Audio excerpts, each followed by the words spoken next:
Inicio la grabación y arrancamos. ¿Sí? Hoy nos toca ver diarreas.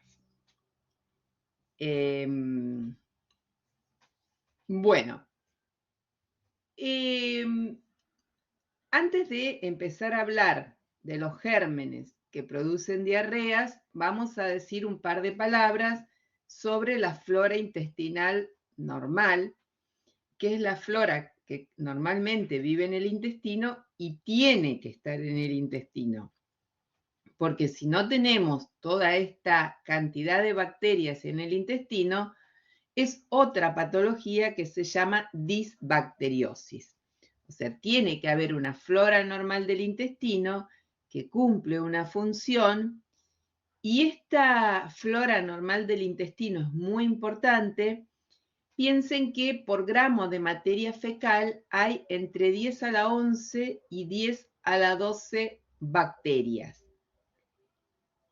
Y de esas bacterias que viven en la materia fecal, el 99% son anaerobios.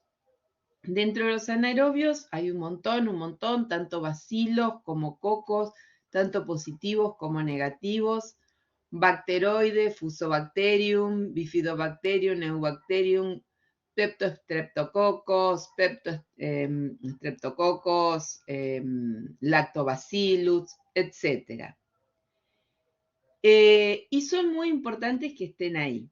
Solo el 1% de la flora intestinal son gérmenes aerobios. Y de los gérmenes aerobios de la flora intestinal, el 99% son enterobacterias. Y el resto, que no son enterobacterias, son enterococos. Podría llegar a haber estáfilos. El Staphylo aureus se considera flora normal del intestino, no es un patógeno en el intestino, y esto es importante que lo recuerden porque sobre el final de la clase vamos a hablar de las diarreas por Staphylococcus aureus, ¿sí? Pero el Staphylococcus aureus es flora normal del intestino, ¿sí? Puede estar ahí, no hay ningún problema. También los estáfilos coagulasa negativos, podría haber estreptococos de otro tipo. Si el paciente está hospitalizado, podríamos llegar a tener algún no fermentador de alguna pseudomona, algún acinetobacter. O sea, la flora normal del intestino son predominantemente enterobacterias. Y de las enterobacterias, entre el 80 y el 90% son Escherichia coli. O sea, de los gérmenes aerobios que forman parte de la flora normal del intestino, el mayor representante es la Escherichia coli. Pero cuando hablamos de la flora normal del intestino y la Escherichia coli como flora normal del intestino, nos estamos refiriendo a Escherichia coli que no tengan mecanismos de patogenicidad. Porque ahora, dentro de un ratito, vamos a empezar a hablar de las diarreas por Escherichia coli. Esas Escherichia coli que producen diarreas no son las Escherichia coli que son parte de la flora intestinal normal. Las que son parte de la flora intestinal normal no tienen factores de patogenicidad capaces de producir diarreas. Bueno, las diarreas las podemos clasificar de distintos tipos, de distintas maneras. Una manera de clasificar las diarreas es según la etiología. Y acá, según la etiología, las diarreas son variadas, múltiples causas de diarreas. Tenemos diarreas virales, hay virus que producen diarreas. Dentro de los virus productores de diarreas, rotavirus, adenovirus, virus Norwalk, sapovirus, norovirus, todos esos son virus productores de diarreas, que producen exclusivamente diarreas. Después hay algunos virus que producen otras cosas y además diarrea. Por ejemplo, el caso de COVID, ¿sí? Que vimos durante el episodio de la pandemia que algunos pacientes tenían diarrea por COVID. Pero Pero estos virus son virus que producen diarreas exclusivamente. Tenemos diarreas por parásitos, de esos en el segundo cuatrimestre nos vamos a pasar muchas clases hablando de las diarreas por parásitos, siendo los más comunes giardias, amebas, en pacientes inmunocompetentes, y Cryptosporidium y zoosporas en pacientes inmunodeprimidos. Después tenemos las diarreas bacterianas, que son las que vamos a ver hoy, y dentro de diarreas bacterianas, fíjense que el listado es largo. Escherichia coli, Salmonella, Shigella, Aeromonas, Plesiomonas, Vibrio, Clostridium, Yersinia, un montón. Y además de estas diarreas, que serían las microbiológicas, hay diarreas medicamentosas, que son por medicamentos que producen diarrea. Por ejemplo, el AZT de los HIV produce diarreas. Hay un montón de medicamentos que una de las patologías que producen es diarreas. Después hay diarreas por consumo de otros medicamentos, por sales, y hay un grupo de diarreas que son sin clasificar, que son las que no tienen una causa, una etiología conocida, no se le puede establecer la etiología. Otra manera de clasificarlas es según la clínica, según la presentación clínica. Esta clasificación de las diarreas, según la clasificación clínica, es la que usan los médicos y es la que tenemos que aprender a usar para que todos hablemos el mismo idioma. Entonces, los médicos van a hablar de diarreas secretorias, de diarreas osmóticas, de diarreas inflamatorias, y tenemos que acostumbrarnos a verlos de esa manera, más allá de que después digamos que esa diarrea secretoria es o no por una bacteria, o que la inflamatoria es o no por una bacteria, o por un parásito, o por un virus.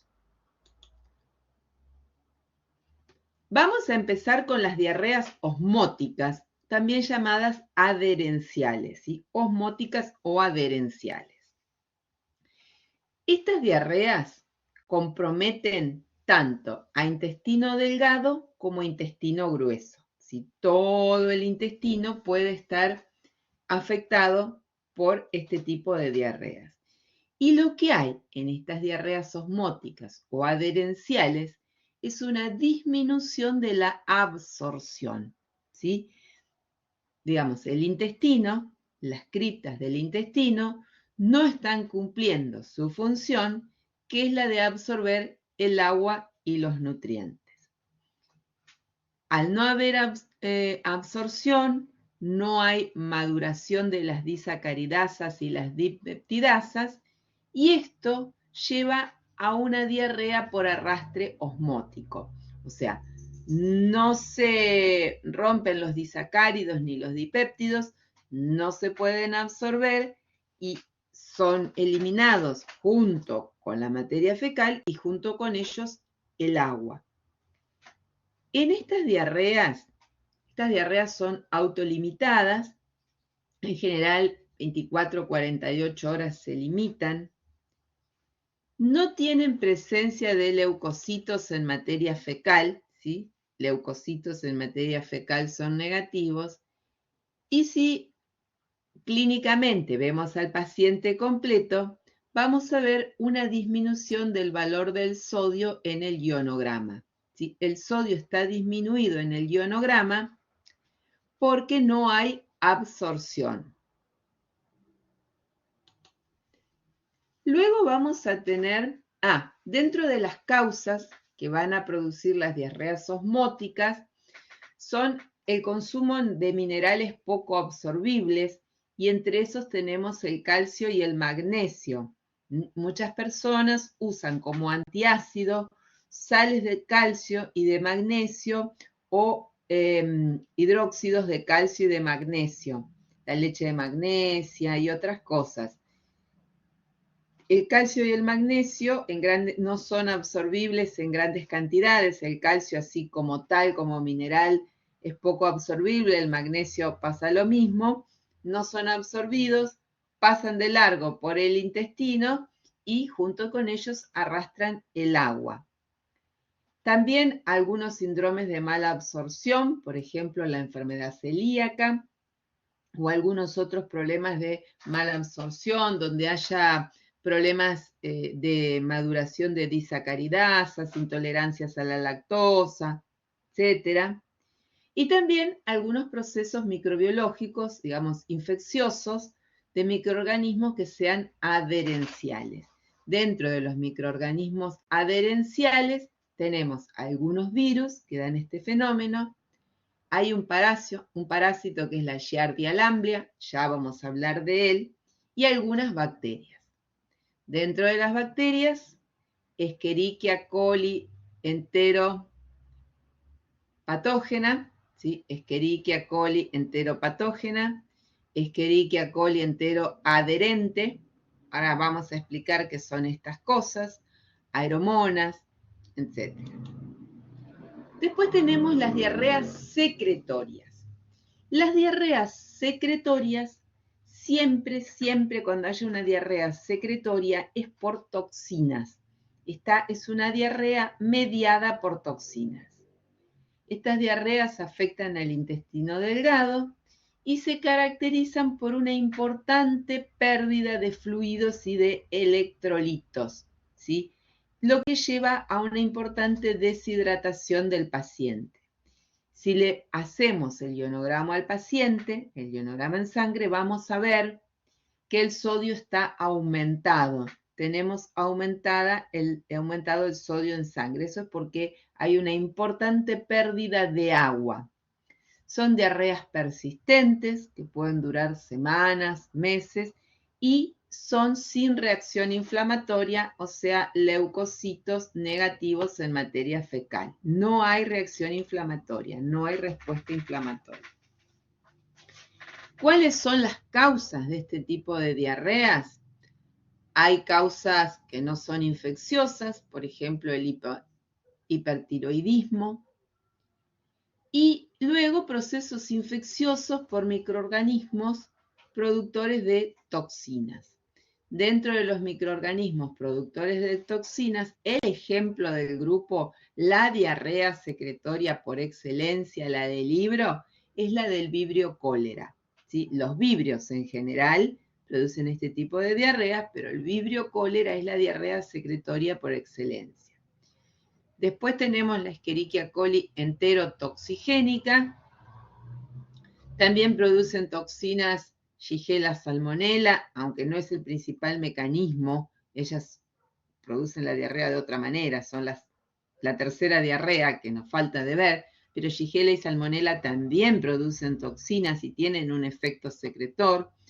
Campylobacter, algunas de las aeromonas, Yersinia, los Clostridium, no todos los Clostridium, pero hay uno que vamos a ver que es el Clostridium difficile. El Clostridium difficile también produce una diarrea secretoria, algunos protozoos, algunos parásitos. Y por último, las diarreas inflamatorias. Las diarreas inflamatorias afectan al intestino grueso y son producidas por microorganismos que invaden, se llaman enteroinvasivos, o sea, que invaden, por eso son diarreas invasivas. Esa invasión de la pared del intestino va a dar como consecuencia una respuesta inflamatoria. Por eso son microorganismos enteroinvasivos que penetran y se multiplican en el interior del enterocito destruyéndolo. O sea, invaden al enterocito, lo destruyen, lo rompen y eso da como consecuencia una respuesta inflamatoria hacia el intestino, que es el lugar donde yo tengo el proceso inflamatorio, el proceso de la lesión. Estas diarreas van a ir con leucocitos en materia fecal, porque a la acción del organismo enteroinvasivo, el sistema inmunológico responde con una respuesta inflamatoria. Van los polimorfonucleares a comerse a esa bacteria que está invadiendo. Entonces son diarreas que tienen leucocitos en materia fecal, puntualmente polimorfos en materia fecal. También podemos ver sangre, es común que veamos también glóbulos rojos, o sea, no solamente van los leucocitos, sino también eritrocitos en la materia fecal. ¿Quiénes son las que producen estas diarreas enteroinvasivas? Un par de Escherichia coli, la Escherichia coli enteroinvasiva, la enterohemorrágica Escherichia coli, Shigella, Salmonella, Campylobacter, Yersinia y algunos parásitos, ¿sí?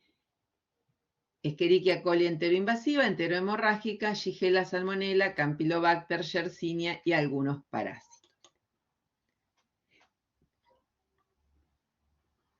Todas las diarreas en general, todas las diarreas ocurren por la ingestión de microorganismos junto con el agua y alimentos contaminados. O sea, cuando se pregunta cuál es, estamos en un caso clínico, el parcial, el parcialito, el examen final, lo que sea, y me preguntan, ¿cuál es la vía de adquisición de una diarrea? La vía de adquisición de las diarreas siempre es por la ingesta, siempre entran por la boca junto con el agua y los alimentos contaminados, ¿sí?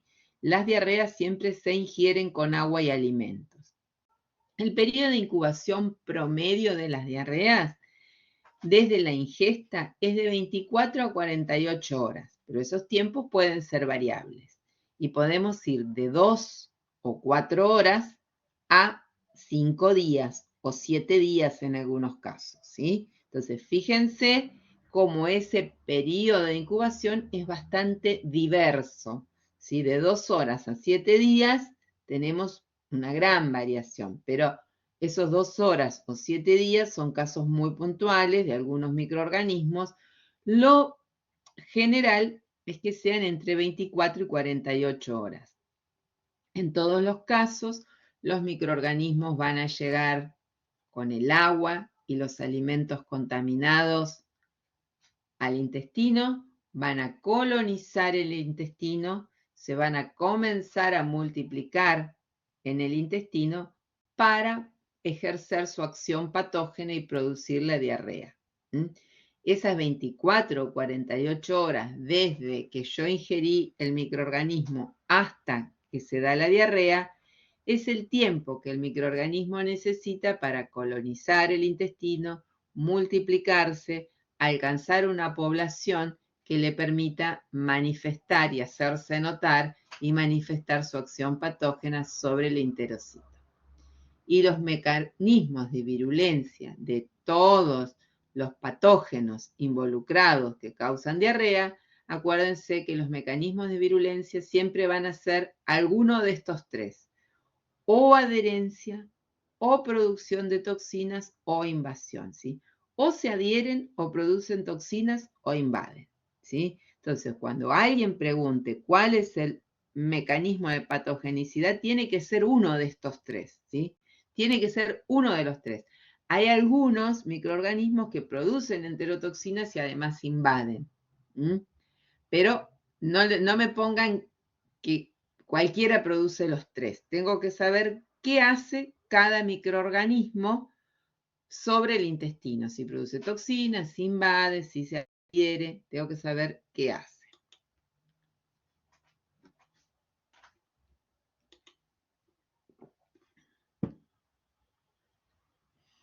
Vamos a ver cómo hacemos el diagnóstico de las infecciones gastrointestinales, ¿sí? El diagnóstico de las infecciones gastrointestinales en el laboratorio de microbiología, en los casos que hay diarreas, la muestra que se va a tomar es la muestra de materia fecal y el estudio se llama coprocultivo. Cuando me hablen, me digan un coprocultivo, es un cultivo de materia fecal, ¿sí? Un parasitológico es un parasitológico de materia fecal, que es el otro estudio, y a veces la gente se lo confunde, es para ver parásitos y la muestra es totalmente distinta. Y hay algunos médicos que en la orden escriben coprológico. Yo me pregunto, ¿qué querrán pedir? Coprológico, estudio de la materia fecal, ¿sí? No, la muestra, el estudio, lo que tiene que decir la orden es coprocultivo, que eso significa cultivo de la materia fecal.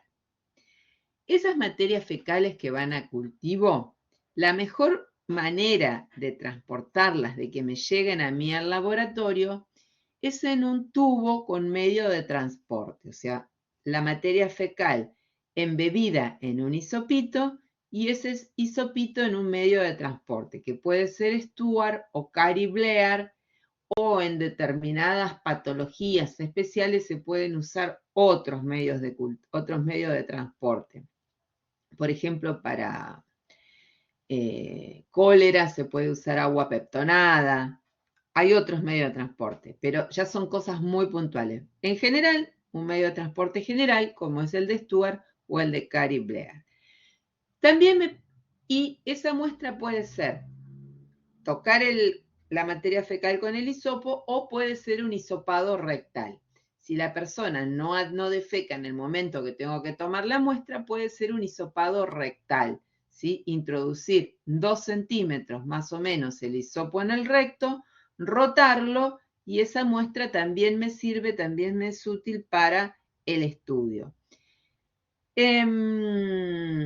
También puede venir la materia fecal en un frasco seco, o sea, en un frasco estéril, como los frascos de uro, esos frascos estériles, puede venir la materia fecal bien, pero tengo que procesarlas dentro del día, mejor dicho, dentro de las 12 horas de emitidas, si no después los bichos se empiezan a morir, se me empiezan a morir algunas bacterias, a sobrecrecer otras, y ya no me sirve.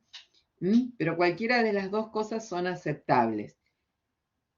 ¿Qué voy a hacer con esa materia fecal que me llega al laboratorio? Hay 2 cosas que tengo que hacer. Solo 2 cosas, ¿sí? Una cosa es el examen directo, lo que se conoce como el fresco de la materia fecal. ¿Para qué es el examen directo? El examen directo es para ver si hay o no hay leucocitos en materia fecal, ¿sí? Entonces, ¿hay leucocitos o no hay? Eso rápidamente me va a clasificar las diarreas en diarreas invasivas y las no invasivas. Después veremos si es adherencial u osmótica. Pero para mí, para el laboratorio, yo quiero saber si es una diarrea invasiva o no invasiva. Y eso me voy a dar cuenta con el directo. En el fresco también podríamos llegar a ver parásitos. Si vemos alguna vez un parásito, lo informamos, pero no hacemos fresco para buscar parásitos. Los parásitos se buscan con otro estudio, que es el parasitológico de materia fecal. Pero si vemos, lo informamos. Y luego, la otra cosa que voy a hacer es la siembra en los medios de cultivo. Acá hacer coloración de Gram no tiene ninguna utilidad. El Gram de la materia fecal no me sirve para nada porque lo único que voy a ver en el Gram de la materia fecal es muchos bichos. Muchos bichos, como dijimos al principio de la clase. No tiene ninguna utilidad. No vamos a hacer nunca un Gram de materia fecal, salvo que quisiéramos comprobar cuántos bichos hay en la caca, nada más. Pero no tiene ningún sentido. La vamos a sembrar. ¿En qué medios? La materia fecal, cuando hagamos un cultivo, siempre vamos a sembrar 3 tipos de cosas. Vamos a sembrar medios generales, ¿sí? Medios generales. Vamos a sembrar algunos medios selectivos y depende de la situación, algunos medios diferenciales, ¿sí? La materia fecal se siembra en varias cosas y ahí vamos a ver por qué. Dentro de los medios generales que podemos sembrar, la caca se siembra en agar sangre con o sin antibióticos. Algunas veces se hace agar sangre con agregados de antibióticos y otros no. ¿Para qué sembramos agar sangre? Porque las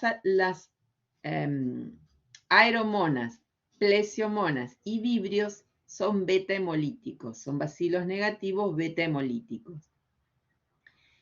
En agar sangre, imagínense, me va a crecer todo el bicherío habido y por haber de la materia fecal, por eso es que a veces le agregan antibióticos, le agregan ampicilina al agar sangre, sobre todo porque las aeromonas son resistentes a ampicilina. Entonces, si me crece un bacilo negativo que produce beta hemólisis en un agar sangre con ampicilina, es muy sospechoso de que sea una aeromona y se la estudia, se comprueba si es una aeromona o no.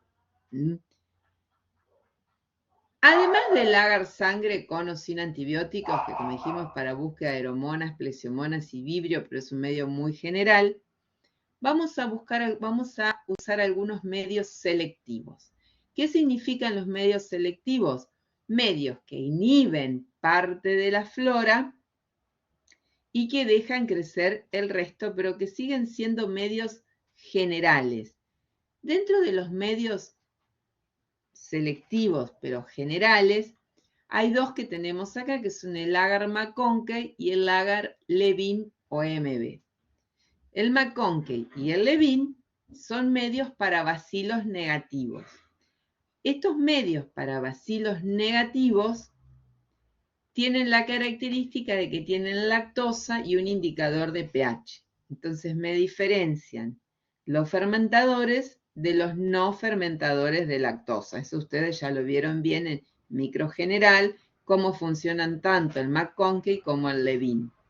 Entonces, siempre voy a sembrar la caca en un medio de estos, que es un medio general, sigue siendo un medio general y levemente selectivo, donde me va a inhibir los gram positivos y me van a crecer los gram negativos y me voy a poder diferenciar los fermentadores de los no fermentadores de lactosa. ¿Por qué es importante? Porque Salmonella y Shigella, que son los dos principales patógenos, Salmonella y Shigella, son no fermentadores de lactosa. Entonces, si tengo en el Levin o en el McConkey un no fermentador de lactosa, es probable que sea una Salmonella o una Shigella. Luego hay algunos medios que son aún más selectivos. Dentro de estos que son aún más selectivos, tenemos algunos medios como el agar SS o agar Salmonella Shigella y el agar XLD, que se llama así por silosa lisina desoxicolato. Estos dos medios cumplen la misma función. Son medios que inhiben a la flora y permiten el crecimiento de Salmonella y Shigella. Los dos cumplen la misma función. En el SS, la Salmonella me crece transparente con centro negro y la Shigella como colonias pequeñas, como pequeñas gotitas de agua transparentes. Y en el XLD, como tiene lisina, la Salmonella, que es lisina positiva, me va a crecer, el medio es rojo, el XLD es un medio rojo, me va a crecer la colonia amarilla, porque usa la lisina, con centro negro en un medio rojo. Y la Shigella me va a crecer transparente, colonias transparentes. Obviamente no siembro todo esto, o sea, hago un agar sangre, hago OSS o XLD, lo que tenga en el laboratorio, y hago o McConkey o Levin, lo que tenga en el laboratorio. Yo que siembro donde trabajo, en un hospital, hago sangre común, SS y Levin. En el otro hospital hago sangre, XLD y Levin. O sea, lo que me hayan comprado. Pero trato de usar uno de cada uno. Y luego, para situaciones especiales, se pueden agregar otros medios de cultivo. Por ejemplo, TCBS, que es un medio que se usa para búsqueda de vibrio cólera puntualmente. Hay ágares cromogénicos para búsqueda de Escherichia coli enterohemorrágica. Luego hay medios de enriquecimiento como el selenito, el agua pertonada, etc. hay medios para Campylobacter, hay medios para Yersinia. Todo depende de lo que yo esté buscando o lo que pueda buscar, los otros medios que voy a agregar. Y ahí vamos a empezar a ver los patógenos específicos. ¿Qué patógenos, cómo se comporta cada uno de los gérmenes productores de diarrea? Vamos a empezar por la Escherichia coli. Si bien la Escherichia coli, como dijimos al principio, dentro de las enterobacterias es la principal representante de la flora normal del intestino, hay algunas Escherichia coli que tienen determinados factores de patogenicidad que hacen que no se las considere flora normal del intestino. Las coli que tenemos acá no son parte de la flora normal del intestino. Y tenemos las coli enteropatógenas, las coli enteroadherentes, las coli enterotoxigénicas, las coli enteroinvasivas y las coli enterohemorrágicas. Vamos a empezar a describir cada una de ellas, qué hacen, cómo se comportan. Las enteropatógenas. Las enteropatógenas tienen unas fimbrias que les permite adherirse al enterocito. Se unen al enterocito y el enterocito las reconoce como propias, las reconoce como parte de él mismo, o sea, no las reconoce como algo extraño. Entonces se unen íntimamente al enterocito, esa unión es mediada por fimbrias.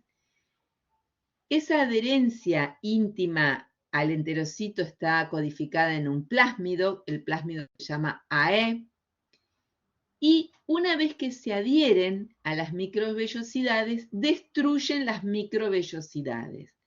O sea, el enterocito, que era esa célula en ribete de cepillo, y la función del ribete de cepillo era aumentar la superficie de absorción, ¿sí? A esta altura ya sabemos que la forma que tiene el enterocito, esa especie de cepillo, esa especie de cosa peluda que tiene en la superficie el enterocito, la función que cumple es multiplicar muchísimo, muchísimo la superficie de absorción del intestino. Esta es lo que hace es destruir o atrofiar, ¿sí? Más que destruir, atrofia las microvellosidades. O sea, me va a dejar un enterocito planito. Al dejarme el enterocito plano, lo que hace es disminuir la superficie de absorción. Si disminuye la superficie de absorción, va a disminuir la posibilidad de la absorción del agua y de los nutrientes. Esta va a ser una diarrea por arrastre osmótico, porque no hay absorción y todo se arrastra. No hay maduración de disacaridasas y salen, se arrastran, no pueden ser absorbidos ni los disacáridos ni los dipéptidos, y junto con ellos se arrastra el agua, pero no invaden ni producen toxinas. Por lo tanto, en materia fecal no voy a ver leucocitos en materia fecal. Son diarreas que en general se autolimitan, son autolimitadas. Después tenemos las Escherichia coli enteroadherentes. Las Escherichia coli enteroadherentes se adhieren, pero entre ellas, unas con las otras, formando como un film, como una superficie que aísla el enterocito de la luz intestinal. Provocan un biofilm mucoso, pero no están adheridas a la pared del enterocito. Y todo lo que no se usa se atrofia. O sea, el enterocito y sus microvellosidades no están en contacto con la materia fecal para absorber nutrientes. Entonces, si no se usa, se atrofia, se disuelven, desaparecen el ribete de cepillo y no hay absorción. De vuelta, esta es una diarrea por arrastre osmótico, sin linfocitos en materia fecal. Las Escherichia coli enteroadherentes van a dar diarreas autolimitadas, ¿sí? Terminan autolimitándose. Luego tenemos las Escherichia coli enterotoxigénicas. Las Escherichia coli enterotoxigénicas se caracterizan por producir enterotoxinas y esas enterotoxinas son exotoxinas, o sea que son toxinas que se liberan al medio.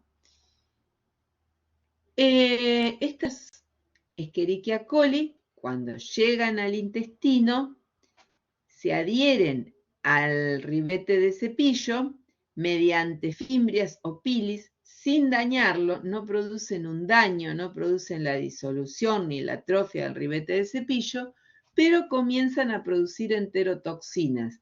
Estas enterotoxinas difunden y son absorbidas por la pared del enterocito. Y van a dar una diarrea tipo secretoria porque estas toxinas lo que hacen es actuar sobre las bombas de absorción de agua y de minerales de las paredes del enterocito y van a dar una diarrea secretoria. ¿Por qué? Porque hacen que estas bombas de absorción comiencen a funcionar a la inversa. Entonces, en lugar de absorber agua desde la luz intestinal hacia el enterocito, comienzan a sacar agua del enterocito hacia la luz intestinal. O sea, funcionan la toxina hace que las bombas de absorción funcionen al revés. Empiezan a secretar agua desde el enterocito a la luz intestinal. Son las diarreas llamadas secretorias. Son diarreas muy importantes, con mucha acuosidad, que terminan con el tiempo, la mayoría de las veces, autolimitándose. Una característica es que estas enterotoxinas que se producen 4 enterotoxinas. 2 LT serían las lábiles, ¿sí? 2 toxinas termolábiles y 2 toxinas termoestables. La termolábil 1, la termolábil 2 y la termoestable 1 y termoestable 2.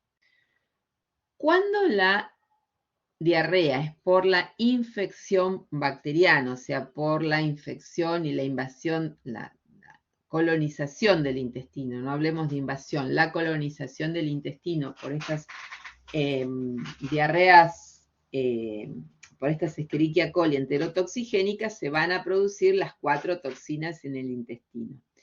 Pero puede ocurrir, una de las cosas que puede ocurrir es que estas Escherichia coli contaminen agua, contaminen alimentos, digamos.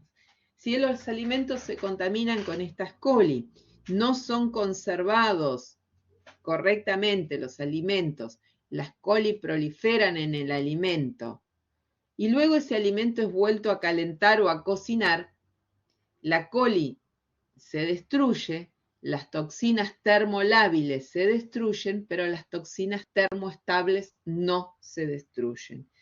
Entonces, pueden dar diarreas sin necesidad de que la coli me colonice el intestino, sino que lo único que yo estoy ingiriendo son las toxinas preformadas en los alimentos.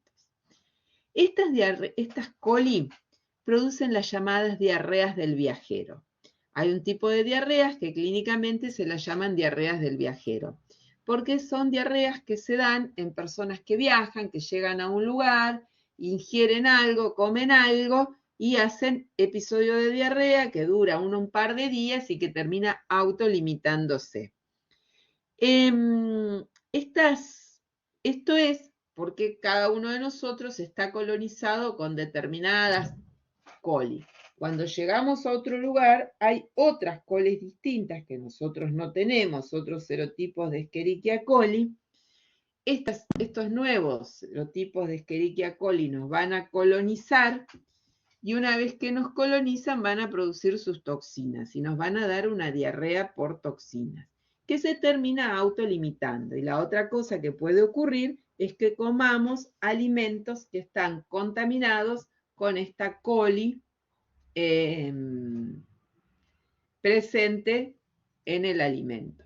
O sea, que estaba presente y que por más que después se lo calentó, se lo cocinó, no destruimos la toxina. Destruimos la bacteria, pero no la toxina.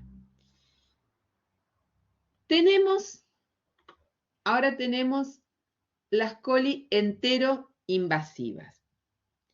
Como su nombre me lo dice, estas van a invadir al enterocito. Estas poseen unos plásmidos, han adquirido unos plásmidos que codifican para las proteínas de la membrana externa y que estimulan la fagocitosis, o sea, llegan a la pared del enterocito, se adhieren a la pared del enterocito, estimulan la fagocitosis, pero una vez dentro del citoplasma del enterocito no son destruidas, sino que se disuelve la vacuola y la coli se libera dentro del citoplasma del enterocito. La coli dentro del citoplasma del enterocito se va a multiplicar, se multiplica hasta que el enterocito en cuestión muere por apoptosis, muere por agotamiento, y al morir libera una gran cantidad de estas Escherichia coli que estaban en su citoplasma. ¿Qué van a hacer estas Escherichia coli que estaban en su citoplasma? Van a ir a invadir otro enterocito vecino. Destruyen a él donde estaban y van a invadir al vecino. ¿Qué hacen en el vecino? Lo mismo que hicieron en el anterior. Se multiplican en el citoplasma, el enterocito muere por apoptosis, se liberan más bacterias. Esta muerte, esta destrucción, esta muerte de los enterocitos va a llevar a reacción inflamatoria, me va a producir una respuesta inflamatoria. Y esa respuesta inflamatoria va a llevar a la aparición de los leucocitos en materia fecal. Entonces, estas coli van con respuesta inflamatoria en materia fecal, van con lo que serían diarreas inflamatorias.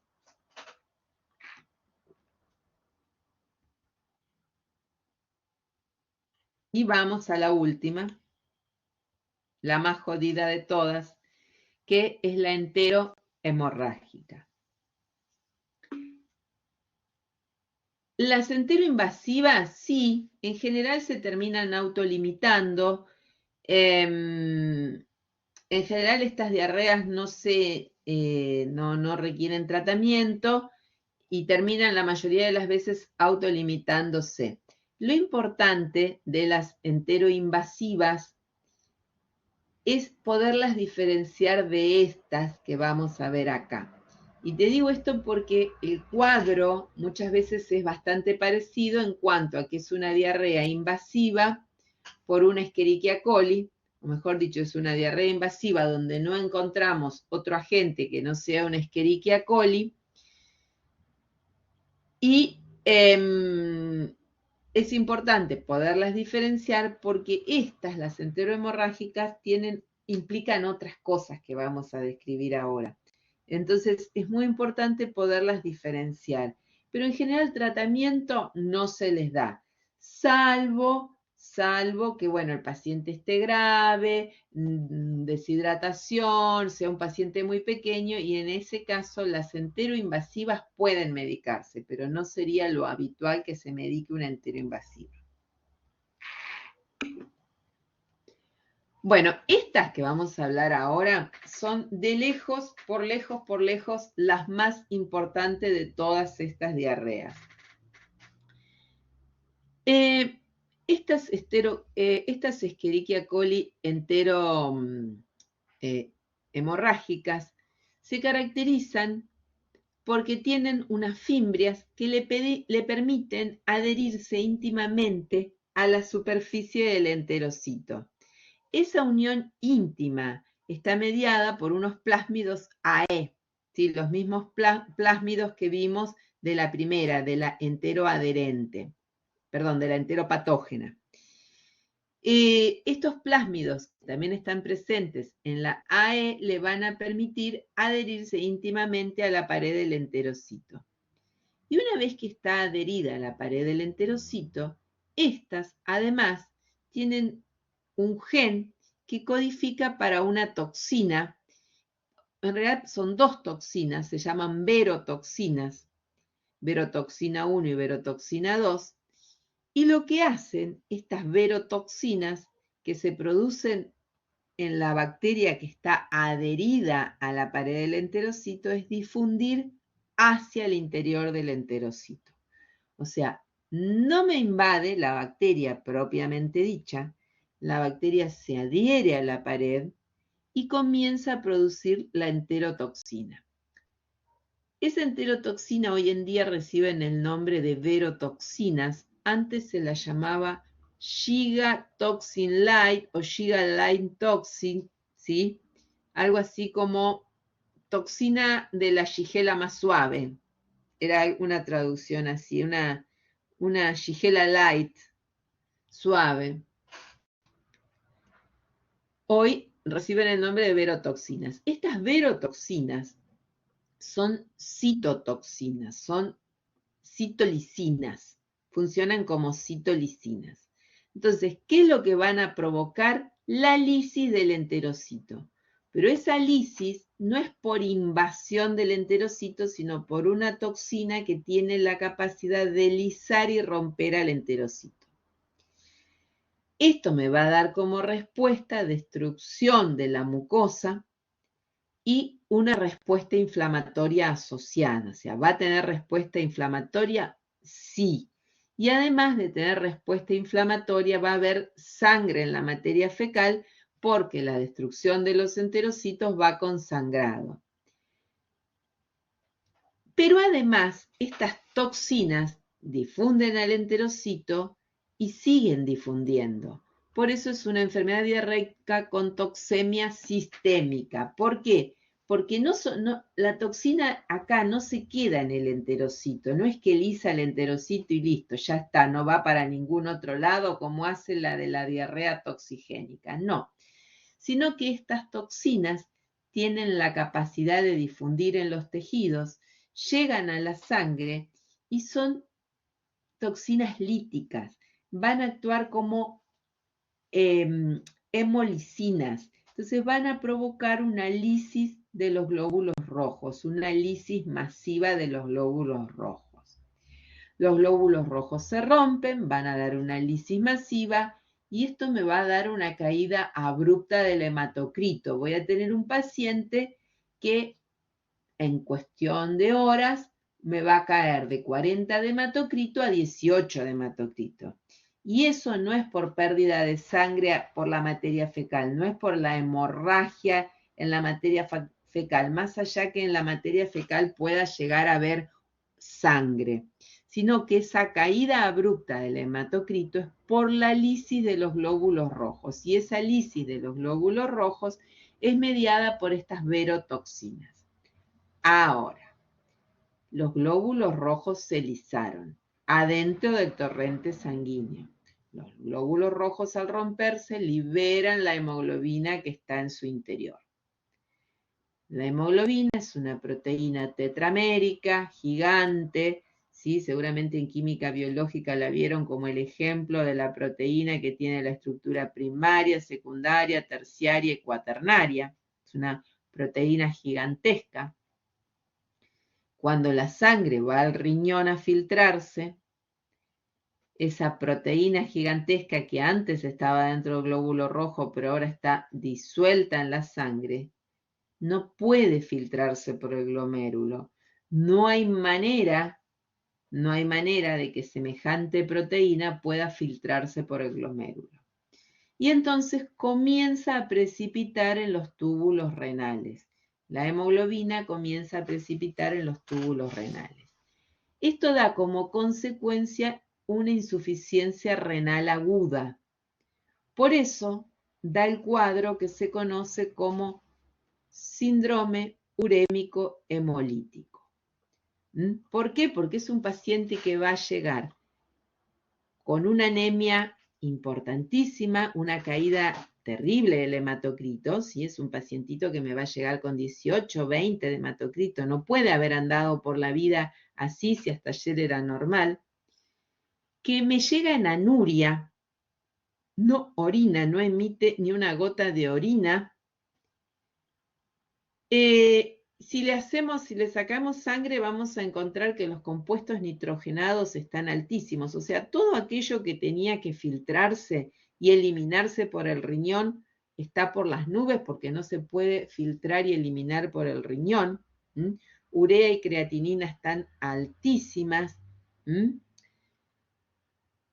Y esto es lo que se conoce como síndrome urémico hemolítico. Como estas toxinas también pueden actuar como neurotoxinas, todo este cuadro suele ir acompañado de convulsiones. El paciente suele venir convulsivando. Bueno, todos los pacientes que adquieren una enterohemorrágica hacen lo mismo. Me olvidé decirles. Hay distintos serotipos que son enterohemorrágicos, pero el más conocido y el más frecuente de todos es el serotipo O157H7. De todos los serotipos es el más conocido, el más común, el que más frecuentemente encontramos. Ahora sí, todos los pacientes que adquieren una enterohemorrágica hacen un síndrome urémico hemolítico. No. Se considera que de todos los pacientes que adquieren esta Escherichia coli, solamente el 30% hacen síndrome urémico hemolítico. ¿Qué pacientes son los que hacen síndrome urémico hemolítico? Mayoritariamente los niños más pequeños y los ancianos más grandes, los dos extremos de la vida. Ahora, todo niño pequeño que adquiera una enterohemorrágica hace un síndrome urémico hemolítico. No. ¿Todo anciano que adquiera una coli enterohemorrágica hace? No. Solamente algunos hacen el síndrome urémico hemolítico. ¿Por qué unos sí y otros no? No se sabe bien, no está muy claro. Pero sí se sabe que los extremos de la vida tienen mayor incidencia. Y también a veces vemos algún síndrome urémico hemolítico, pero mucho más leve en algún adulto inmunocomprometido, ¿sí? Pero a los adultos en general no les da nada. ¿Qué hace esta Escherichia coli en los pacientes que no da síndrome urémico hemolítico? Bueno, el cuadro puede ser una diarrea con sangre, una diarrea inflamatoria sanguinolenta y nada más que eso. Una diarrea sin sangre y nada más que eso, o nada. Hay pacientes que portan esta Escherichia coli y son totalmente asintomáticos. Ahora, de los pacientes que hacen el cuadro del síndrome urémico hemolítico, la mortalidad es del 5%. O sea, 5 de los que hacen el síndrome urémico hemolítico se van a morir. Y eso ocurre, no importa dónde estemos, porque uno diría, bueno, pero tiene que ver con la atención médica. Miren, si ustedes agarran un trabajo, un paper, la descripción de un caso de Alemania, o un caso de Japón, o un caso de acá, las estadísticas son más o menos las mismas. El 30% de todos los que la adquieren hacen el síndrome urémico hemolítico y el 5% mueren. ¿Cuál es el tratamiento para un síndrome urémico hemolítico? Tratamiento de sostén, porque no hay ningún tratamiento específico. Y el sostén es con diálisis, los pacientes van a diálisis. Algunos de estos pacientes salen del cuadro urémico hemolítico y recuperan parte de la función renal. Algunos logran recuperar una parte de la función renal. Y otros no recuperan la función renal y son los niños que terminan yendo a trasplante renal, ¿sí? Hoy en día hay menos casos porque en general el trasplante renal de familiar vivo es más frecuente y se llega rápidamente al trasplante renal, pero antes teníamos muchos adultos, gente joven o relativamente joven, que estaba en diálisis de por vida desde que eran chiquititos por un síndrome urémico hemolítico. Por eso, esta no es joda. de todas las bacterias productoras de diarrea, yo les diría que esta es la que más me va a preocupar. Además, esta no tiene tratamiento específico, pero hay algo que no tiene que tener nunca, que es tratamiento con antibiótico. Porque el tratamiento con antibiótico, si le diéramos antibiótico a esta bacteria, vamos a provocar una lisis masiva de las bacterias y una liberación de toxinas, o sea, le libero mucha más cantidad de toxinas y aumento el riesgo del síndrome urémico hemolítico. Entonces, si voy a dar a la pregunta de Ian de hace un ratito, si necesito dar antibiótico porque el paciente no responde, no sé, tiene mala evolución, me tengo que asegurar que no se trate de una enterohemolítica, porque si fuera una enterohemolítica no le voy a dar tratamiento con antibiótico nunca, porque no quiero que haya una lisis masiva de las bacterias y un shock de toxina que me podría inducir la producción del síndrome urémico hemolítico mucho más rápidamente. Si yo tengo un paciente que tiene una enterohemolítica, tengo que tratar que haga el clearance solito, la vaya eliminando y listo. Y una cosa súper importante, súper importante, es que cuando yo veo un síndrome urémico hemolítico, yo siempre les digo que estamos viendo la punta del iceberg, ¿sí? Porque si yo veo un síndrome urémico hemolítico, acuérdense que solamente el 30%, o sea, 1 de cada 3. El resto significa que hay 2/3 partes que andan por ahí, más de 2/3 partes, hay un 70% que tienen la coli enterohemorrágica y que sin embargo no están haciendo el síndrome urémico hemolítico. En general, lo que nos llega al hospital es el síndrome urémico hemolítico, pero los otros nos los perdemos. Por eso es súper importante frente a un síndrome urémico hemolítico pesquisar a los contactos, ¿sí? Porque yo quiero que, claro, esta diarrea se asocia sobre todo con carnes mal cocidas. De todos los alimentos que producen o donde se pueden encontrar, se considera que las carnes picadas y mal cocidas son el principal reservorio. Esta coli no es exclusivamente humana, sino que la compartimos con otros mamíferos.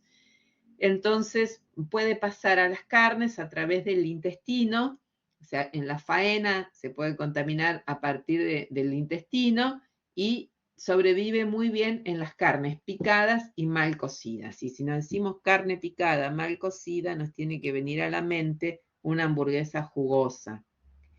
Esta coli es la de la comida rápida, la de las hamburguesas. Acá en Argentina hubo un brote muy grande de síndrome urémico hemolítico asociada a McDonald's.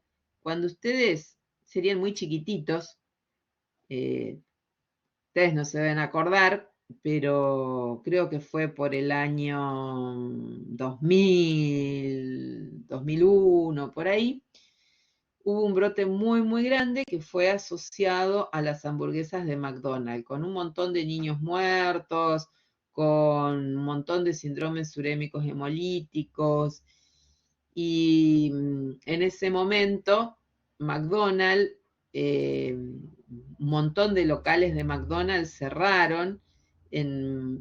Acá en el oeste había uno sobre la autopista, en el acceso oeste había un McDonald's gigante, donde al lado de la montaña de la Cruz de Ituzaingó, no sé si alguna vez de chico lo llevaban ahí o no, y había otro McDonald's muy grande en Ituzaingó sobre Vergara, un lugar donde ahora hay una casa de deportes, en una esquina que es medio triangular. Bueno, y otro McDonald's en el centro. De eso solo sobrevivió el McDonald's del centro, y los otros 2 se cerraron porque nadie más quería ir a comer una hamburguesa.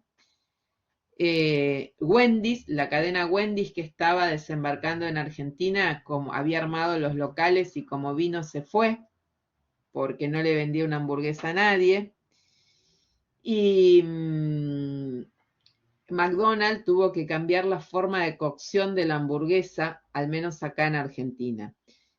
Una hamburguesa de McDonald's acá en Argentina es mucho más seca que en otros lugares del mundo, y eso tiene que ver con que tuvo que cambiar la norma de cocción para asegurar que se alcancen 60 grados durante no me acuerdo qué tiempo en el interior de la hamburguesa, y así asegurarme la destrucción de la coli en el interior de la hamburguesa.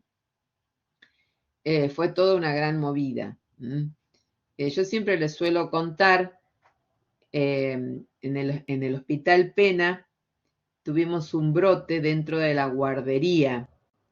El Hospital Pena, como la mayoría o muchos hospitales, tiene un jardín maternal.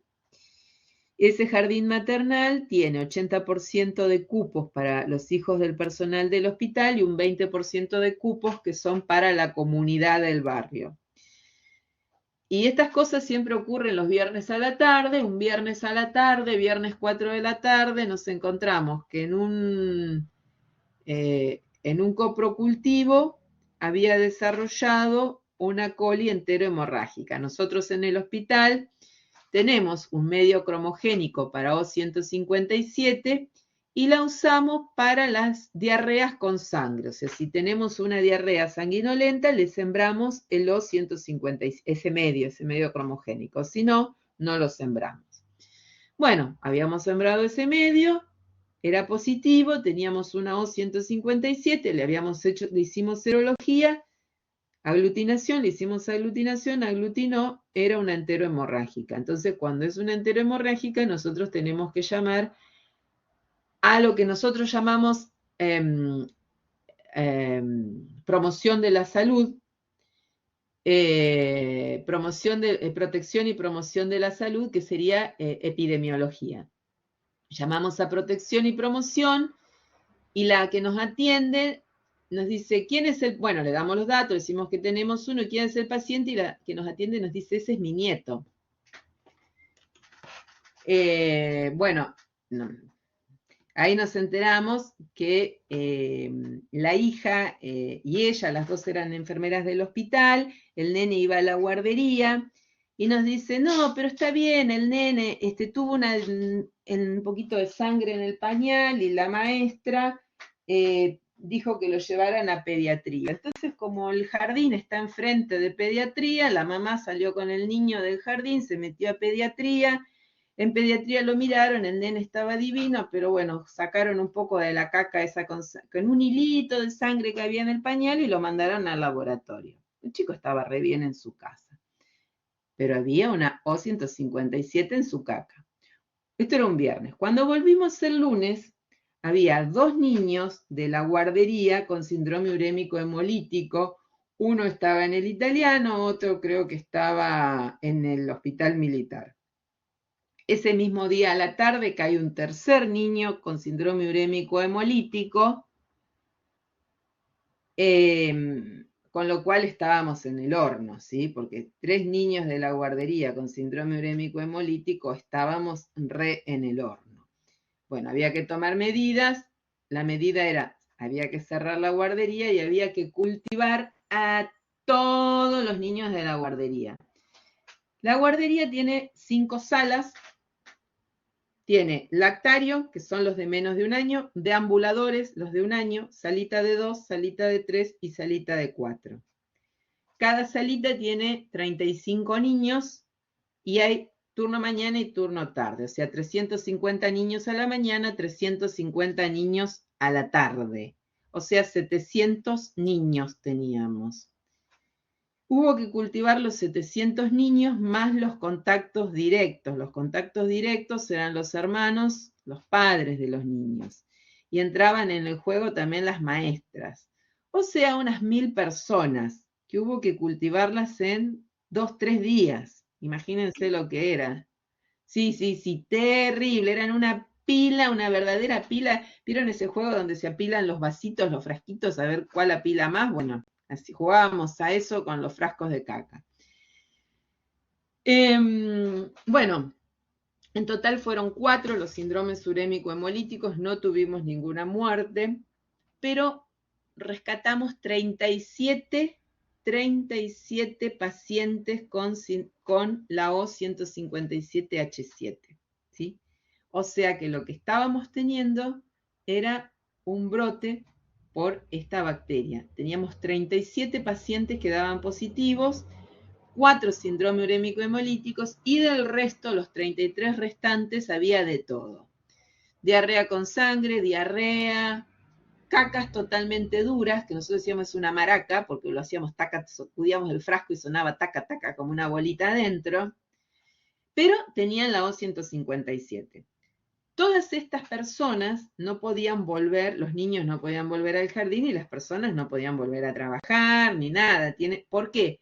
Porque no queremos que las sigan desparramando por ahí. Imagínense ustedes, si esta persona es una enfermera, porque la mamá podía ser una madre que era una enfermera, trabajaba en el hospital, además iba a estar llevando la Escherichia coli al servicio donde ella trabajaba. Imagínense si además trabajaban en pediatría y se contagian por agua y alimentos, como todo esto, ¿sí? Las personas, pero la persona lo elimina por la materia fecal, va al baño, si no se lava las manos correctamente, y eso significa cepillito, ¿sí? Cuando va a tocar otras cosas, va dejando la coli por ahí, y después cuando alguien sin querer toca y se lleva a la boca, la traga y se contagia. Entonces, estas personas hasta que no hacen el clearance, hasta que no la eliminan solito del intestino, no pueden volver a su vida normal. Y ahí viene la pregunta, ¿cómo la adquirieron las 37 personas que teníamos ahí? Digo 37 personas porque dentro de los que eran positivos teníamos a un par de maestras. Y entre un par de maestras estaba la directora del jardín, que era positiva. Entonces, esto tiene que entrar por la boca. Y una de las cosas que nos había llamado la atención del brote es que todos los niños que tenían la O157 eran del lactario, de ambuladores y sala de 2 años, pero no había ninguno ni en sala de 3 ni en sala de 4. Esto me está hablando de cosas comunes que tienen esas 3 salitas. Y había 2 cosas comunes, que usan pañales y que toman mamaderas. Los de 3 y 4 ni tienen pañales ni usan mamaderas. Entonces, cuando fuimos a ver cómo era el tema, todos los procedimientos escritos siempre están muy bien escritos, pero después hay que ver si se cumplen. Entonces había un procedimiento escrito para el cambio de los pañales muy bonito, que había un cambiador, decía que había un rollo de papel, que la maestra sacaba un trozo del rollo de papel, lo ponía sobre el cambiador, ponía unos guantes, cambiaba el pañal, luego se retiraba los guantes. ¿Se acuerdan la primera clase cuando jugamos a cómo nos sacamos los guantes? Bueno, había que sacarse los guantes de determinada manera, ponerlos adentro del papel, hacer como un paquete con el pañal, los guantes, con ese papel, descartarlo, otro papel, otros guantes, otros niños. Cuando fuimos no había papel, ni lugar donde, ni rollo, ni nada donde poner papel. Guantes, imagínense, con tanta cantidad de niños tendría que haber un placar lleno de guantes. Había una caja flaca de guantes con pocos guantes adentro. Y entonces preguntamos, el papel nunca existió, nunca se les ocurrió que era importante. La maestra se ponía un par de guantes y con ese par de guantes cambiaba a todos los niños porque creía que los guantes eran para no tocar la caca. Nada más que para eso. Y una de las maestras que tenía era la directora del jardín, que encima se casaba en esos días y pensaba irse de viaje de luna de miel a Río de Janeiro. Bueno, iba a ser una fiesta. Ni fiesta, ni viaje a Río de Janeiro, al menos por ese tiempo. Después, bueno, haga la fiesta cuando más le guste y váyase cuando quiera, pero no puede ir a hacer una fiesta y andar desparramando su coli por todos lados. Bueno, y ahí nos enteramos porque nos decía, la directora nos decía, pero yo no toco a los niños, yo no le cambio los pañales, yo no toco a los niños, yo solamente les cebo mate mientras que están cambiando, mientras que los están cambiando. O sea, que la misma maestra, exactamente, a ver, la maestra cambiaba todos los niños con el mismo guante agarraba el mate, tomaba el mate, le daba el mate de vuelta a la directora y ese mate iba a la cocina en el mismo lugar donde se preparaban las mamaderas.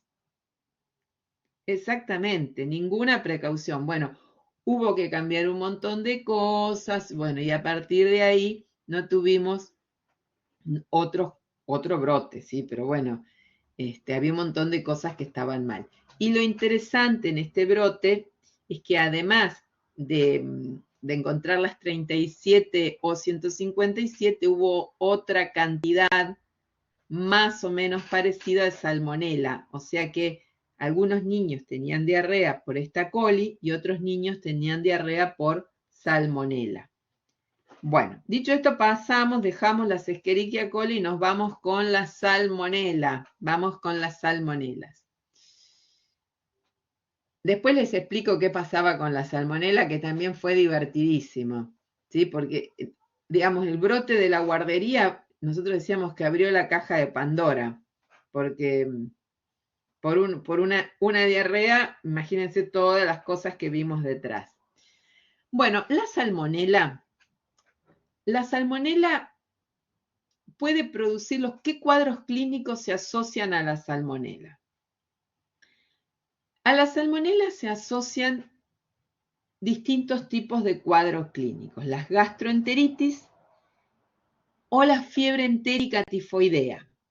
También puede haber estado de portador, la bacteriemia sin foco aparente, cuadros de enfermedades focales, etc. Como toda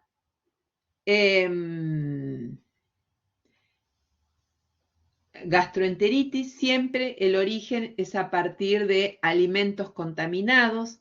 Dentro de los alimentos contaminados, lo más común son los alimentos lácteos, los huevos, la carne de pollo, las carnes mal cocidas en general. Las aves pueden ser flora normal o pueden ser portadoras, no sé si uno lo diría flora normal, en el intestino. Y como los huevos salen por la cloaca, si las aves son portadoras, estos huevos pueden venir contaminados por fuera con la salmonela, ¿sí? Y eso hace que fácilmente puedan pasar a los alimentos. Hoy en día los criaderos de aves que tienen las gallinas ponedoras tienen medidas sanitarias para erradicar la salmonela del criadero. En general, la salmonela a la gallina no le produce nada, pero lo que produce es una transmisión a partir de los alimentos.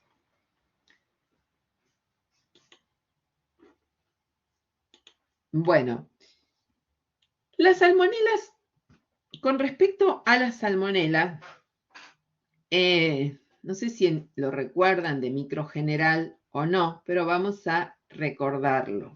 Si no, después les mando un par de diapos para que tengan la información. Hay dos especies de salmonela, ¿sí? Salmonella typhi y Salmonella bongori. La salmonela, hay dos especies de salmonela, Salmonella entérica y Salmonella bongori. La otra es entérica y bongori. La bongori es de los reptiles y no me interesa porque en el hombre no produce nada. La salmonela entérica es la que puede infectar al hombre. A su vez, dentro de la salmonela entérica hay distintas subespecies. Salmonella entérica, subespecie entérica, Salmonella entérica, subespecie arizonae, Salmonella entérica. Hay un montón de subespecies dentro de la salmonella entérica.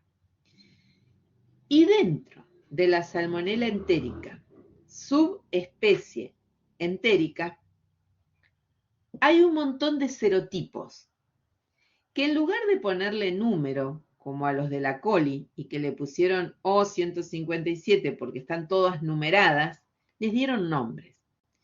Y en sí existe, por ejemplo, Salmonella entérica, subespecie entérica, serotipo enteritidis. Salmonella entérica, subespecie entérica, serotipo tifi. Salmonella entérica, subespecie entérica, serotipo tifimorio. De todos estos serotipos, que hay como 3.000 serotipos, hay 5 serotipos que son los más importantes. ¿Qué son? El serotipo TIFI, para TIFI A, para TIFI B. Entonces, TIFI, para TIFI A y para TIFI B. Estos serotipos, estos 3 serotipos, TIFI y los 2 serotipos para TIFI, son exclusivamente de portación humana. O sea, que no tienen reservorio animal. Es de humano a humano, ¿sí? Humano que la porta en intestino, la elimina por la materia fecal y contamina el agua, los alimentos y de vuelta la ingiere un humano. Estos 3 serotipos, los TIFI y los paratifi, son los que causan la fiebre tifoidea, también conocida como fiebre entérica. ¿Qué es la fiebre tifoidea o fiebre entérica? Es una patología donde a partir de la luz intestinal la salmonela puede hacer enfermedad invasiva. ¿Qué significa esto de que pueda ser enfermedad invasiva? La salmonela llega al intestino. La salmonela llega al intestino y tiene 2 mecanismos de patogenicidad. Por un lado, produce toxinas. Esas toxinas dan una respuesta secretoria, pero además es fagocitada, llega al interior del enterocito, destruye al enterocito, produce una diarrea tipo inflamatoria porque hay destrucción del enterocito, y luego es fagocitada por los macrófagos mesentéricos. Y una vez que es fagocitada por los macrófagos, va a llegar a los ganglios mesentéricos y de ahí va a pasar a circulación en los macrófagos. Yo digo, se toma el colectivo y se va de viaje por el organismo. Las coli que vimos no tenían esta capacidad. Se van de viaje por el organismo y este cuadro me va a dar una bacteriemia. Está bacteriémico el paciente, ¿sí? Porque tiene la salmonela en sangre. Por eso describo que la fiebre tifoidea va con hemocultivo. El paciente con fiebre tifoidea tiene diarrea con fiebre. ¿Por qué? Porque tiene una bacteriemia. Esta bacteriemia más o menos dura 1 o 2 semanas y luego, si el sistema inmune logra controlarlo, controla la bacteriemia. Uno de los lugares donde suele ir a impactar es a los riñones. Por eso, cuando vimos infección urinaria, dijimos que si la infección urinaria era por salmonela, no es por vía ascendente, sino por vía hematógena. Si yo veo una salmonela en el uro, no es porque ascendió a través de la vía urinaria, sino que llegó por sangre. El paciente tuvo una fiebre tifoidea o fiebre entérica e impactó en riñón. Si no impacta en riñón, puede impactar en otros órganos, articulaciones, huesos y hacer artritis sépticas, osteomielitis o lo que más les guste. Uno de los lugares donde va a ir seguro, es a la vesícula biliar.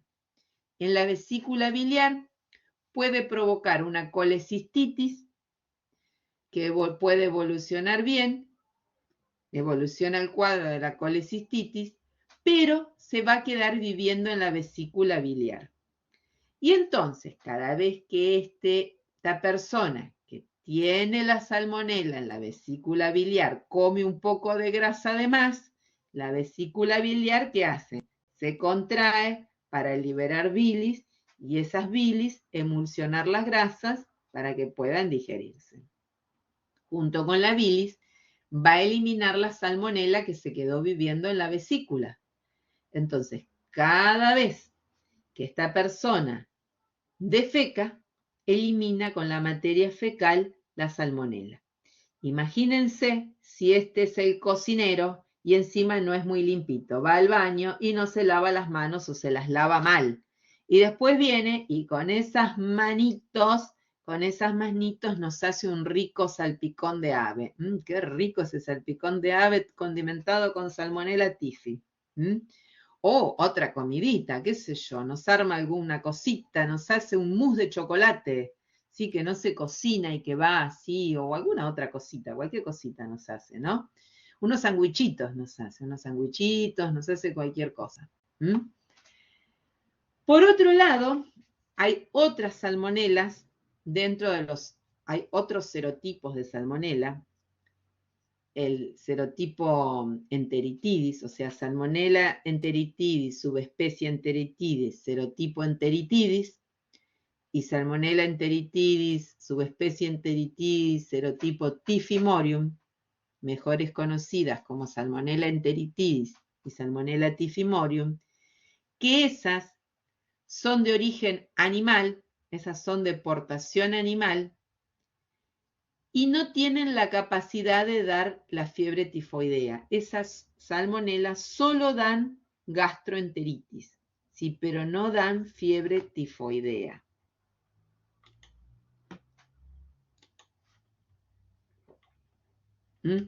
Entonces, de ahí la importancia de diferenciar si es una tifi o paratifi de si es una de las otras.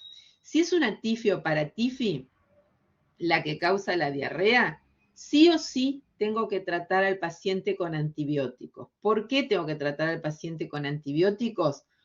Para evitar la aportación sana y para evitar que me haga la fiebre, mejor dicho, lo tengo que tratar para evitar la fiebre tifoidea, para evitar la localización a distancia, que no me haga una artritis, una endocarditis, una osteomielitis, algo de eso, y para evitar dejar el portador sano. Yo no quiero tener portadores sanos que anden eliminando la salmonela por ahí.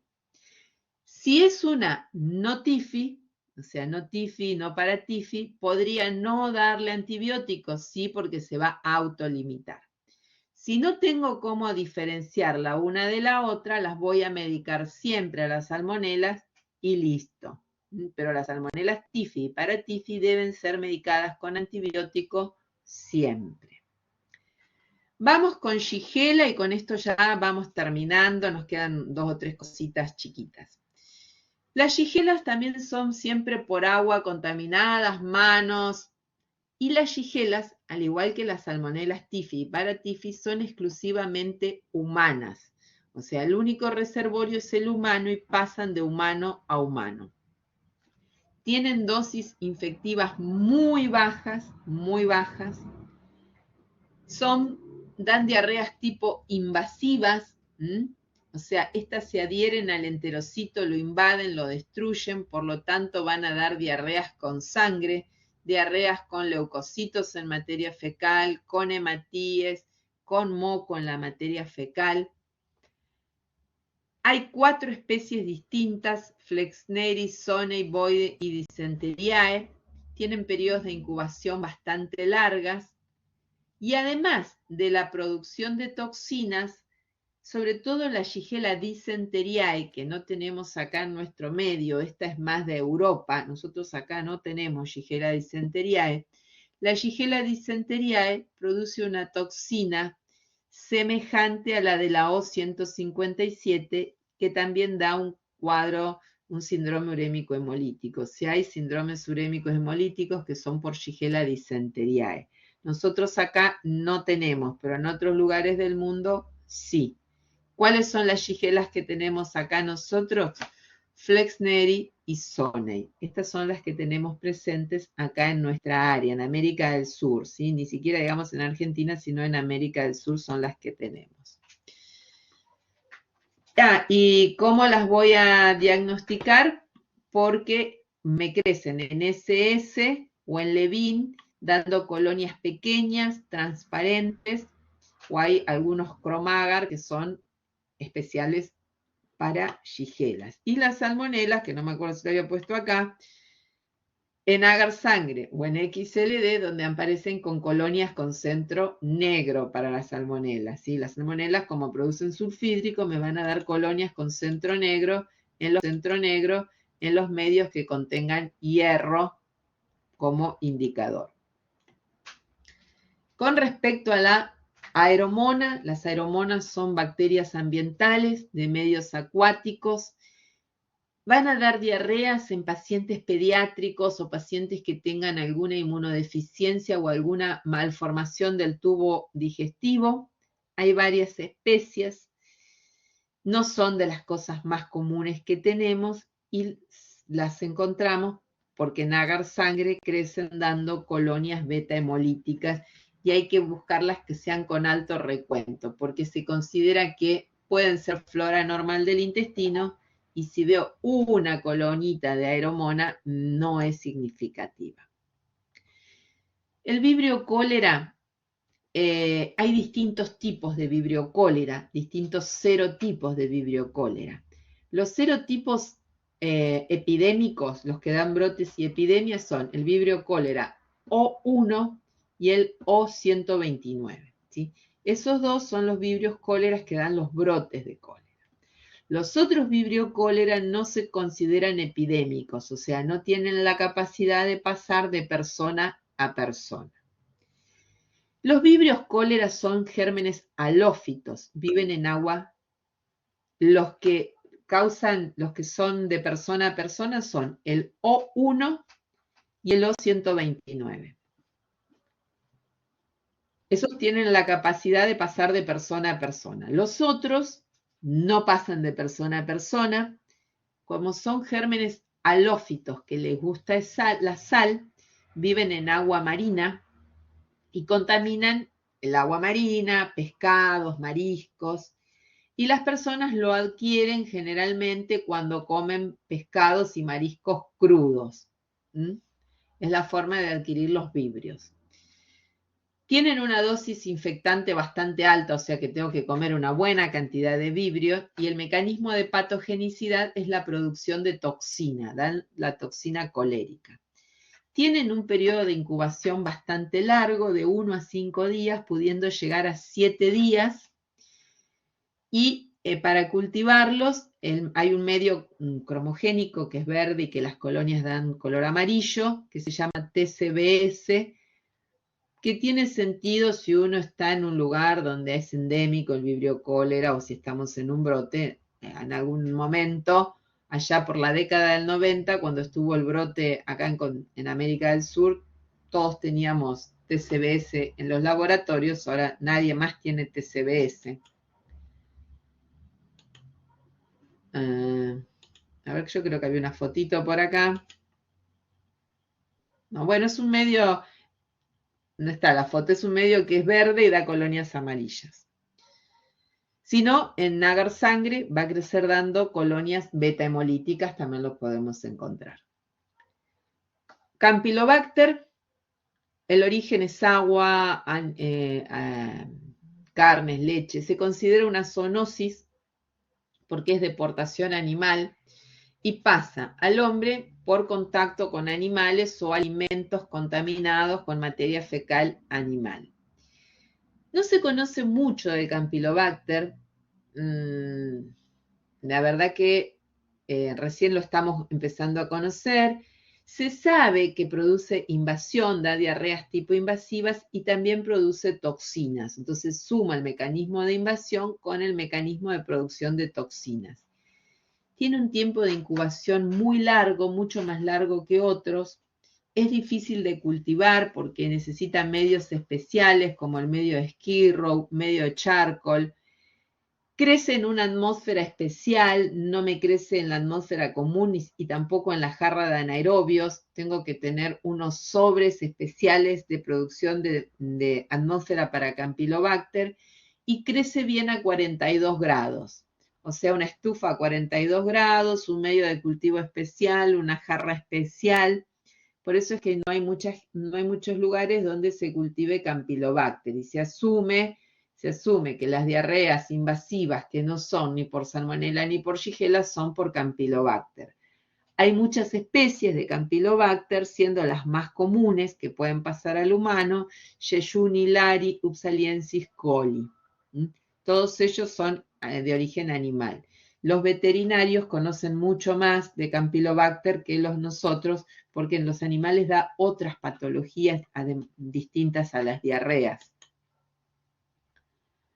Son bacterias, son bacilos negativos, finitos, largos, que suelen tener esta disposición que forman como cadenas y son móviles, muy finitos, muy móviles, se mueven con mucha velocidad. Eso es un gram y ahí se ven estas especies de cadenitas que se forman, ahí hay otra que me orientan.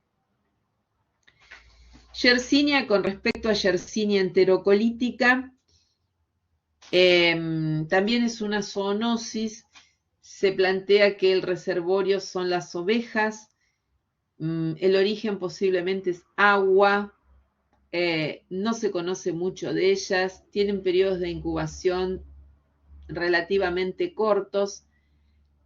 Acá en Argentina casi no vemos Yersinia, pero los países nórdicos, escandinavos, reportan muchos casos de diarreas por Yersinia enterocolítica. Nosotros acá vemos muy poca cantidad. Crece en el agar SS dando colonias pequeñas muy parecidas a las de Shigella y las podemos confundir con la Shigella. Hay medios de cultivo que son especiales para la Yersinia y una de las características es que crece a bajas temperaturas, 4 o 5 grados centígrados. Si quisiéramos buscar Yersinia, una de las maneras es incubar a baja temperatura, pero hay que incubar 3 semanas para que crezcan. Si a temperatura de estufa en el agar SS, yo las veces que vi alguna, las rescaté del SS. Y ahí vamos terminando con los gérmenes, el Staphylococcus aureus que hablamos al principio de la clase. Este es por toxina preformada en el alimento, ¿sí? Toxina preformada en el alimento. El origen en general son carnes, derivados, alimentos que tengan cremas, helados, y son alimentos que tienen manipulación humana y que luego no se conservan bien a temperatura ambiente y llegan a ser consumidos. Y entonces ya tengo la toxina preformada en el alimento.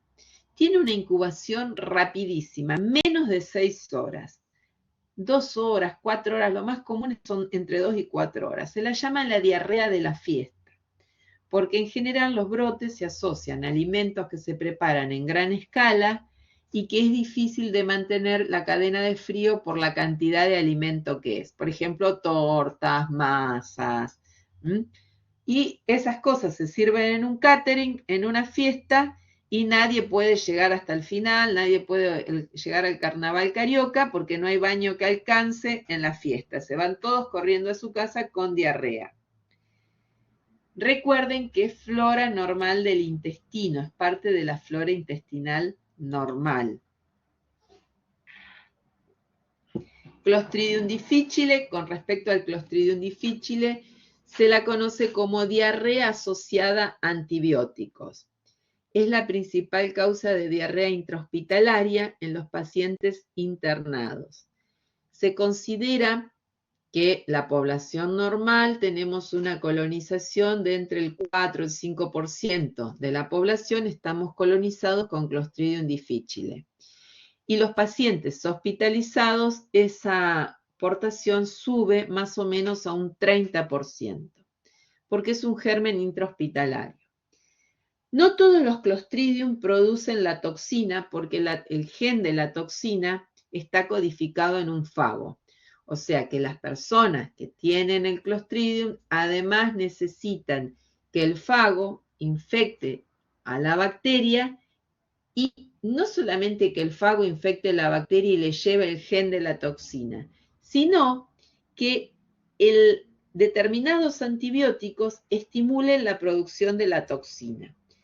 Entonces, el mecanismo de patogenicidad es producción de toxinas. Y el diagnóstico de esto no se hace por el cultivo, porque encontrar un Clostridium difícil en materia fecal no significa nada, porque puede ser portación sana y además que el Clostridium no produzca la toxina, sino lo que se busca es la toxina en la materia fecal. Se usan test rápidos de toxina en materia fecal, yo después les voy a llevar alguno para que vean cómo son, pero son los casetitos de los test rápidos, se largan y uno busca si hay producción de toxina. No me sirve buscar el Clostridium, porque la persona puede tener Clostridium, pero el Clostridium no producir toxina. Y por último, hay uno que no está ahí, que es el Bacillus cereus. Bacillus cereus. El Bacillus cereus también es por toxinas preformadas en alimentos. El Bacillus cereus es un germen ambiental que vive en el medio ambiente. Las esporas vuelan, caen sobre los alimentos, le gustan los alimentos ricos en hidratos de carbono, arroz, fideos, legumbres. Si esas cositas no las guardamos bien en la heladera o la tarta o la pizza, crece ahí, produce la toxina y cuando me como ese alimento, ya está la toxina en el alimento y me produce diarreas y vómitos. Se llama la diarrea del restaurante chino, en realidad el tenedor libre, le diría yo, porque es donde están los alimentos expuestos al ambiente y las esporas pueden caer y germinar sobre esos alimentos. Con respecto al informe, y con esto estamos ya terminando, nunca se informan acá no se informan recuentos, ¿sí? Se informa lo que uno aísla. Nunca poner un copro como negativo. Se informa en lo que busqué y no encontré, porque ustedes vieron que el listado es enorme. Y los laboratorios en general terminamos buscando solo un poco, de acuerdo a la capacidad que tenemos. Entonces, en general, si sembré un sangre, un SS y un Levin, voy a informar. No se aísla Salmonella, Shigella, Aeromona, ni Plesiomona, que es lo común. No puedo decir que no tengo Campylobacter si no busqué Campylobacter y si no tengo un medio, una estufa y una jarra para Campylobacter, ¿sí? Entonces, informo lo que busqué y que no encontré, pero nunca lo voy a informar como negativo porque hay un montón de cosas que pueden producir diarrea y que yo no estoy buscando en el cultivo que hago.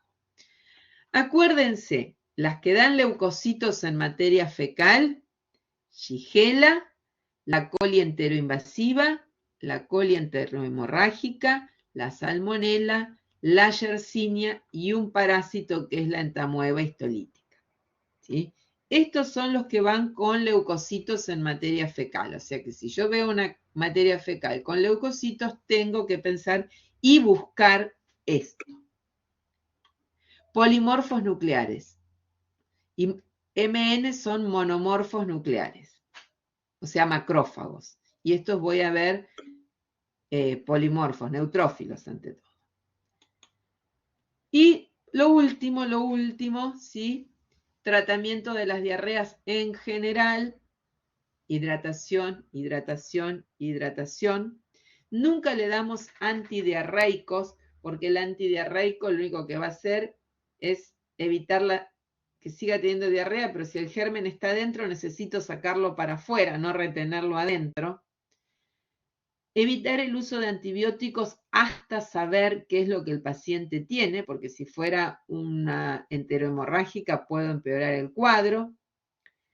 Y se medican aquellos que tengo que medicar. Si las salmonelas se medican, las Shigella se medican, algunas colis se medican y el resto no se medica con antibióticos. ¿Sí? Pero hidratación, hidratación, hidratación es lo más importante.